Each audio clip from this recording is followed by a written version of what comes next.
અને હવે વાત કરીશું મહત્વપૂર્ણ સમાચારોની. તો અમદાવાદના દાણી લીમડા વિસ્તારની અહીં ગુજરાતની શાળા નંબર 1, 2, 3 અને 4 અને ઉર્દુ શાળા 1 અને 2 એક જ બિલ્ડિંગમાં ચાલતી હતી. આ બિલ્ડિંગ જર્જરિત હોવાથી બંધ કરવામાં આવ્યું છે, જેથી આ બિલ્ડિંગમાં અભ્યાસ કરતા 1500 વિદ્યાર્થીઓને પટેલના મેદાન સ્કૂલ અને દાણી લીમડા 4 અને 5 નંબરની સ્કૂલમાં શિફ્ટ કરવામાં આવ્યા છે. આ શાળામાં પણ પૂરતા પ્રમાણમાં ક્લાસરૂમ નથી, જેથી બાળકોએ ખુલ્લા મેદાનમાં બેસવું પડે છે. બીજી તરફ આ સ્કૂલનું બિલ્ડિંગ પણ જોખમકારક છે, જેથી બાળકોમાં ભયનો માહોલ જોવા મળી રહ્યો છે. હાલ તો બાળકો ખુલ્લા મેદાનમાં બેસીને અભ્યાસ કરવો પડી રહ્યો છે. બાળકો જે સ્થળે બેસે છે ત્યાં આસપાસ વરસાદના પાણી ભરાય છે અને ગંદકી ફેલાઈ ગઈ છે. ગંદકીને કારણે મચ્છરોનો પણ ઉપદ્રવ વધ્યો છે. આથી વાલીઓમાં પણ ભય છે કે ગંદકીને કારણે બાળકોમાં ગંભીર બીમારી ન ફેલાય. તો મેગા સિટી અમદાવાદમાં શિક્ષણની પોલ સામે આવી છે. ખુલ્લા આકાશ નીચે બેસીને વિદ્યાર્થીઓને અભ્યાસ કરવો પડે છે. શાળાની જર્જરિત હાલત છે, તેમ છતાં તંત્ર દ્વારા કોઈ પગલાં ભરવામાં નથી આવતા. તો શાસના અધિકારીના કહેવા પ્રમાણે જર્જરિત થયેલી દાણી લીમડા શાળાને વિધાનસભાની ચૂંટણી પહેલા બાંધકામ કરી શકાય તેમ નથી, કારણ કે આ શાળામાં વિધાનસભાની ચૂંટણીમાં મતદાન બૂથ ફાળવવામાં આવે છે અને તેથી જ ચૂંટણી પહેલા બિલ્ડિંગનું ટેન્ડર કરી શકાય તેમ નથી. તો કે ગુજરાત રાજ્ય પ્રાથમિક શિક્ષણ વિભાગે 6 કરોડ રૂપિયા ગ્રાન્ટ પણ મંજૂર કરી છે. આ બિલ્ડિંગ માત્ર વિધાનસભાની ચૂંટણીને લીધે બની નહીં શકે. તો મેગા સિટી અમદાવાદમાં શિક્ષણની પોલ ખુલી ગઈ છે.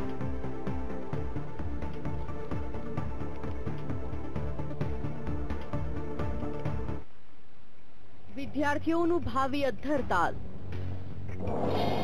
આ શાળાઓ ઝંખે છે સમારકામ. ખુલ્લા આકાશ નીચે શિક્ષણ.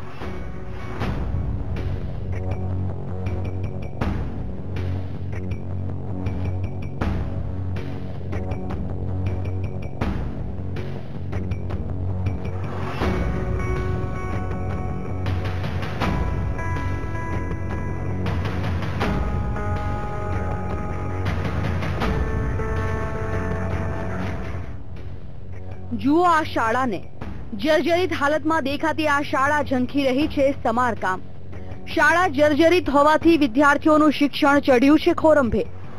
આ શાળા છે અમદાવાદના દાણી લીમડા વિસ્તારની. અહીં ગુજરાતી શાળા નંબર 1, 2, 3, 4 અને ઉર્દુ શાળા નંબર 1 અને 2 એક જ બિલ્ડિંગમાં ચાલતી હતી. આ બિલ્ડિંગ જર્જરિત હોવાથી બંધ કરવામાં આવી છે, જેથી આ બિલ્ડિંગમાં અભ્યાસ કરતા 1500 વિદ્યાર્થીઓને પટેલના મેદાન સ્કૂલ અને દાણી લીમડા 4 અને 5 નંબરની સ્કૂલમાં શિફ્ટ કરવામાં આવ્યા છે. આ શાળામાં પણ પૂરતા પ્રમાણમાં ક્લાસરૂમ નથી, જેથી બાળકોએ ખુલ્લા મેદાનમાં બેસવું પડે છે. બીજી તરફ આ સ્કૂલનું બિલ્ડિંગ પણ જોખમકારક છે, જેથી બાળકોમાં ભયનો માહોલ જોવા મળી રહ્યો છે. હાલ તો બાળકો ખુલ્લા મેદાનમાં બેસીને અભ્યાસ કરી રહ્યા છે. બાળકો જે સ્થળે બેસે છે ત્યાં આસપાસ વરસાદના પાણી ભરાય છે અને ગંદકી ફેલાય છે. ગંદકીને કારણે મચ્છરોનો પણ ઉપદ્રવ વધ્યો છે. આથી વાલીઓમાં પણ ભય છે કે ગંદકીને કારણે બાળકોમાં ગંભીર બીમારી ન ફેલાય. દાણીલીમડા ગામની સ્કૂલની અંદર એન્જિનિયરનો રિપોર્ટ આવ્યો કે આ શાળાનું બિલ્ડિંગ ખૂબ જ જર્જરિત છે. એટલે સલામતીના પગલાં રૂપે આ શાળાના બાળકો નજીકમાં એટલે કનુભાઈની ચાલીની અંદર એક આવેલી છે દાણીલીમડા પબ્લિક સ્કૂલ અને પટેલના મેદાનની અંદર આવેલી છે ગુજરાતી માધ્યમની શાળા. બંને ખૂબ અદ્યતન માળખાકીય સુવિધાઓવાળી શાળાઓ છે અને બંને શાળાઓની અંદર આ બાળકોને અમે શિફ્ટ કર્યા છે. શિક્ષણ સાથે સાથે બાળકોની સલામતી ખૂબ અગત્યની હોય અમે તાકીદે આ બાળકોને નજીકની સ્કૂલોની અંદર શિફ્ટ કર્યો છે. વિધાનસભા ચૂંટણીનું છે મતદાન બૂથ. ચૂંટણી પૂર્વે નહીં થઈ શકે સમારકામ. ચૂંટણીના એક દિવસ માટે ખોરંભે ચડ્યું ભણતર. શાસન અધિકારીના કહેવા પ્રમાણે જર્જરિત થયેલી દાણી લીમડા શાળાને વિધાનસભાની ચૂંટણી પહેલા બાંધકામ કરી શકાય તેમ નથી, કારણ કે આ શાળામાં વિધાનસભાની ચૂંટણીમાં મતદાન બૂથ ફાળવવામાં આવે છે. તેથી ચૂંટણી પહેલા બિલ્ડિંગનું ટેન્ડરિંગ કરી શકાય તેમ નથી. જો કે ગુજરાત રાજ્ય પ્રાથમિક શિક્ષણ વિભાગે 6 કરોડ રૂપિયા ગ્રાન્ટ પણ મંજૂર કરી દીધી છે. આ બિલ્ડિંગ માત્ર વિધાનસભાની ચૂંટણીને લીધે બની નહીં શકે. ગામની સ્કૂલની અંદર ઇલેક્શનના બૂથો આવેલા હોવાથી આ સ્કૂલ હાલ તોડી અને નવી બનાવી શકાય તેમ નથી. આમ છતાં આ અંગે સ્કૂલ બનાવવા માટેની કામગીરી હાલ પાઇપલાઇનની અંદર છે. ઇલેક્શન કામગીરી પૂર્ણ થતાની સાથે જ નવી સ્કૂલ બનાવવા માટેની કાર્યવાહી હાથ ધરવામાં આવશે. અમદાવાદ મ્યુનિસિપલ કોર્પોરેશનની સ્કૂલો ભલે હાઈટેક ન બને પણ અધિકારીઓની ઓફિસો હાઈટેક બની રહી છે. કોર્પોરેશનના શાસન અધિકારીની આ ઓફિસમાં હાઈફાઈ ઇન્ટિરિયર, બેસવાની ઉત્તમ વ્યવસ્થા, એસી જેવી અદ્યતન સુવિધાઓ જોવા મળી રહી છે. તો બીજી તરફ મ્યુનિસિપલ શાળામાં બાળકોને બેસવા માટે પૂરતી સુવિધાએ ઉપલબ્ધ કરાવવામાં આવતી નથી. દર વર્ષે મ્યુનિસિપલ કોર્પોરેશન શિક્ષણ પાછળ કરોડો રૂપિયા ગ્રાન્ટ ફાળવે છે, પણ ભ્રષ્ટાચારથી ખદબદતા વહીવટી તંત્રમાં એ ગ્રાન્ટનો ફાયદો ગરીબ બાળકોને મળતો નથી. રાજેન્દ્ર પરમાર સાથે વીટીવી ન્યૂઝ, અમદાવાદ. તો આજ અંગે સંવાદદાતા રાજેન્દ્ર પરમાર અમારી સાથે જોડાયા છે. રાજેન્દ્ર, જે રીતે સમગ્ર ઘટના સામે આવી છે, વિધાનસભાની ચૂંટણીને લઈને જો શાળાનો ઉપયોગ થઈ શકતો હોય તો તંત્રને વિદ્યાર્થીઓની ચિંતા કેમ નથી? જી હા, અમદાવાદ મ્યુનિસિપલ કોર્પોરેશનના સત્તાધીશોને ગરીબ બાળકોને શિક્ષણ આપવામાં કોઈ જ રસ નથી. છેલ્લા કેટલાય સમયથી આ ગરીબ બાળકો મેદાનમાં બેસીને અભ્યાસ કરી રહ્યા છે, પરંતુ એમને હંગામી ધોરણે કોઈ વ્યવસ્થા કરવામાં આવી નથી. આથી અમદાવાદ મ્યુનિસિપલ કોર્પોરેશને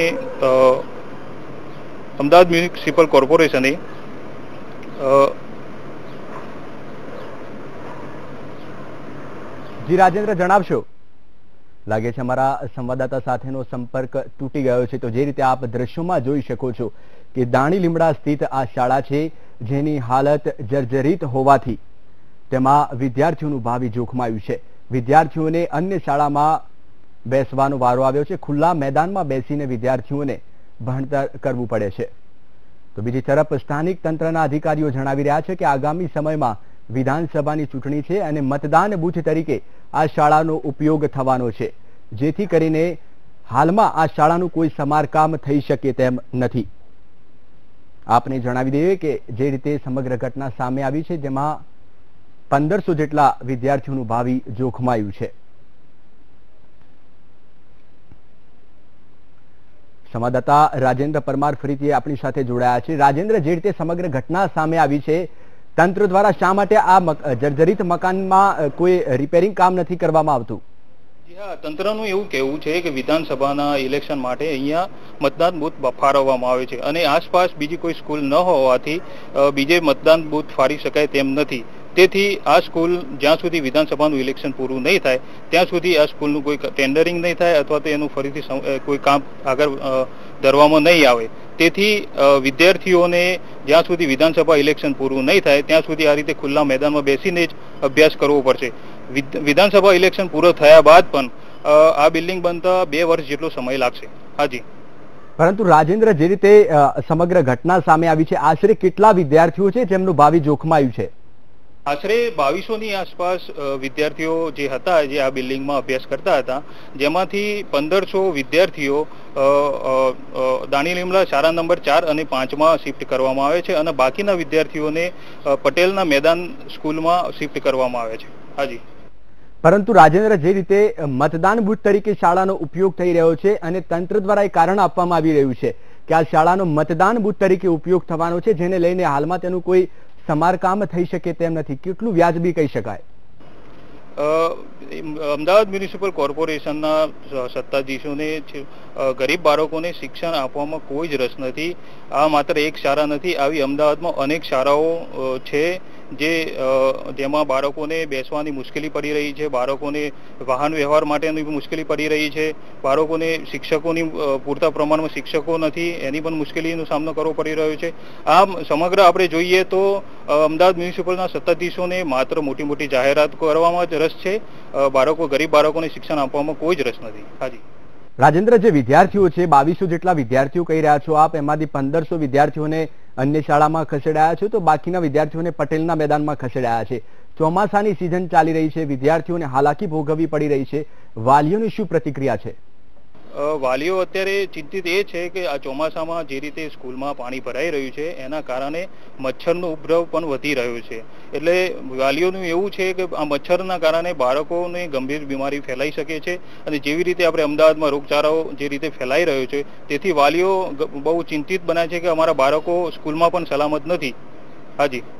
રાજેન્દ્ર, સ્થાનિક તંત્રનું શું કહેવું છે? કેટલા સમયમાં આ સ્કૂલનું જર્જરિત સ્કૂલ છે તેનું સમારકામ હાથ ધરવામાં આવશે? જ્યાં સુધી વિધાનસભાનું ઇલેક્શન પૂરું નહીં થાય ત્યાં સુધી આ કોઈ ચોક્કસ સમયગાળો કહી ના શકાય કે આ બિલ્ડિંગ કેટલા સમયમાં એનું કામ હાથ ધરવામાં આવશે અને કેટલા સમય એનું બિલ્ડિંગ બની રહેશે. બિલકુલ રાજેન્દ્ર, અમારી સાથે જોડાવા બદલ આપનો ખૂબ ખૂબ આભાર. તો જે રીતે સમગ્ર ઘટના સામે આવી છે, આપ જોઈ શકો છો કે 2200 જેટલા વિદ્યાર્થીઓનું ભાવિ જોખમાયું છે. અને આ જ અંગે વધુ માહિતી આપવા માટે વિરોધ પક્ષના એએમસીના નેતા દિનેશ શર્મા આપણી સાથે જોડાયા છે. દિનેશભાઈ, જે રીતે સમગ્ર ઘટના સામે આવી છે, શું એવું લાગે છે કે એએમસીને આમાં કોઈ રસ નથી?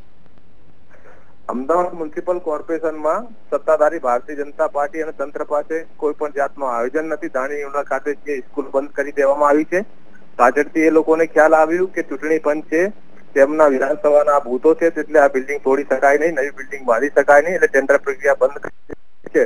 અને આ સ્કૂલમાં ભણતા વિદ્યાર્થીઓ આજે બીજી સ્કૂલમાં જાય છે, ત્યાં રૂમો પણ નથી, લોબીમાં બેસાડવામાં આવે છે, સ્કૂલના મેદાનમાં બેસાડવામાં આવે છે. એક બાજુ Bharatiya Janata party smart learning સ્કૂલની વાત કરે છે, મોડલ સ્કૂલ બનાવવાની વાત કરે, ત્યારે ગરીબ અને મધ્યમ વર્ગના વિદ્યાર્થીઓ જે કોર્પોરેશનની સ્કૂલમાં ભણતા હોય તેઓની સ્કૂલ બંધ કરીને તેમને મેદાનમાં ભણવા માટે મજબૂર કરવામાં આવે છે. આ ક્યાંક ના ક્યાંક એ ભારતીય જનતા પાર્ટીની માનસિકતા છે, ગરીબ વિરોધી માનસિકતા છે, તે થતી જાય છે. એક બાજુ 100% અમદાવાદ શહેરના વિદ્યાર્થીઓ કે સમગ્ર દેશના વિદ્યાર્થીઓ શિક્ષિત બને, પણ બીજી બાજુ ગરીબ જે વિદ્યાર્થીઓ છે એ લોકોને શિક્ષા પ્રાપ્ત કરવા માટે 5-6 કિલોમીટર દૂર સ્કૂલમાં જવું પડે. એ ક્યાંક ના ક્યાંક આપણા માટે ખૂબ જ દુઃખની વાત છે. આમ સમગ્ર કિસ્સામાં જોવા જઈએ તો ભારતીય જનતા પાર્ટીનો અનાવડત, આયોજનનો અભાવ અને તંત્રની બેદરકારી આ તમામ માટે જવાબદાર કહી શકાય. પરંતુ દિનેશભાઈ, આપ પણ એક વિરોધ પક્ષના નેતા છો, શું આપને નથી લાગતું કે આપે પણ આ સમગ્ર ઘટનાને લઈને એએમસીમાં ઉગ્ર રજૂઆત કરવી જોઈએ? શિક્ષણ અધિકારીને જાણ કરી છે, લેખિતમાં જાણ કરી છે કે આ જે સ્કૂલો તમે તોડવા જઈ રહ્યા છો, તાકીદે એની બિલ્ડિંગ નવી બનવી જોઈએ. અને જે સ્કૂલોને તમે જે વિદ્યાર્થીઓને 5-5 કિલોમીટર સુધી પ્રવેશ આપવામાં આવ્યું છે, એ લોકોને તાત્કાલિક એમના નજીકની ઘરની આજુબાજુની સ્કૂલોમાં પ્રવેશ આપવામાં આવે. અને જે વિદ્યાર્થીઓને તમે મેદાનમાં અને લોબીમાં ભણાવવાની પ્રક્રિયા કરી રહ્યા છો, તે ખૂબ જ દુઃખદ પ્રક્રિયા છે. તો તાકીદે બંધ કરવામાં નહીં આવે, એમને અન્ય રૂમોની વ્યવસ્થા કરવામાં નહીં આવે, તો અમે ફરીથી એક ડેલિગેશન સાથે કમિશનરશ્રીને મેયરશ્રીને રૂબરૂ મળીશું અને અમારી રજૂઆત કરી. પરંતુ દિનેશભાઈ, જે રીતે વર્તમાન સરકાર દ્વારા પોલિંગ બૂથ તરીકે શાળાને જાહેર કરવામાં આવી છે, વિધાનસભાની ચૂંટણી આવી રહી છે, પોલિંગ બૂથ તરીકે શાળાનો ઉપયોગ થઈ શકે છે, તો સરકારને વિદ્યાર્થીઓની ચિંતા કેમ નથી થતી? એ જ તો હું આપને કહેવા માંગુ છું કે ભારતીય જનતા પાર્ટી પાસે કોઈ આયોજનનો અભાવ છે. એમને ખ્યાલ જ નથી કે જે સ્કૂલ અમે બંધ કરવા જઈ રહ્યા છે એ વિધાનસભાના ઇલેક્શનમાં પોલિંગ બૂથ તરીકે ઉપયોગ કરીશું. અને આયોજનના અભાવના કારણે આજે 5000 જે આ સ્કૂલમાં ભણતા વિદ્યાર્થીઓ રખડી પડ્યા છે. એમને મેદાનમાં અને લોબીઓમાં શિક્ષણ લેવું પડી રહ્યું છે. અને મેદાનમાં અને લોબીમાં શિક્ષણ લેવું પડે એ અમદાવાદ શહેર માટે દુઃખની વાત છે. આ સ્માર્ટ લર્નિંગ સ્કૂલ અને મોડેલ સ્કૂલની વાત કરી રહી ભારતીય જનતા પાર્ટીનું આ સ્માર્ટ લર્નિંગ સ્કૂલ અને મોડેલ સ્કૂલનું મોડેલ છે. જી બિલકુલ દિનેશભાઈ, અમારી સાથે જોડાવા બદલ આપનો ખૂબ ખૂબ આભાર. તો જે રીતે સમગ્ર ઘટના સામે આવી છે, દાણી લીમડાની આ જર્જરિત સ્કૂલ છે, જેમાં 2200 જેટલા વિદ્યાર્થીઓનું ભાવિ જોખમાયું છે. વિદ્યાર્થીઓને બહાર બેસીને, ખુલ્લામાં બેસીને અભ્યાસ કરવો પડ્યો છે. અન્ય શાળામાં વિદ્યાર્થીઓને ખસેડવાની ફરજ પડી છે. બીજી તરફ એએમસીની ઘોર બેદરકારી પણ સામે આવી છે. આ શાળાના બિલ્ડિંગનો મતદાન બૂથ તરીકે ઉપયોગ થઈ રહ્યો છે, જેના કારણે શાળાના સંચાલકોનું કહેવું છે કે હાલમાં તેનું કોઈ સમારકામ થઈ શકે તેમ નથી. કારણ કે આવનાર સમયમાં વિધાનસભા ચૂંટણી આવી રહી છે અને વિધાનસભા ચૂંટણીમાં આ શાળાનો મતદાન બૂથ તરીકે ઉપયોગ થવાનો છે. તો ક્યાંક ને ક્યાંક સરકારની પણ બેદરકારી કહી શકાય, કારણ કે 2200 જેટલા મધ્યમથી નાના વર્ગના જે વિદ્યાર્થીઓ છે અહીં અભ્યાસ કરે છે. આપ ટીવી સ્ક્રીન પર જોઈ રહ્યા છો કે તમામ વિદ્યાર્થીઓને બહાર બેસીને અભ્યાસ કરવો પડે છે.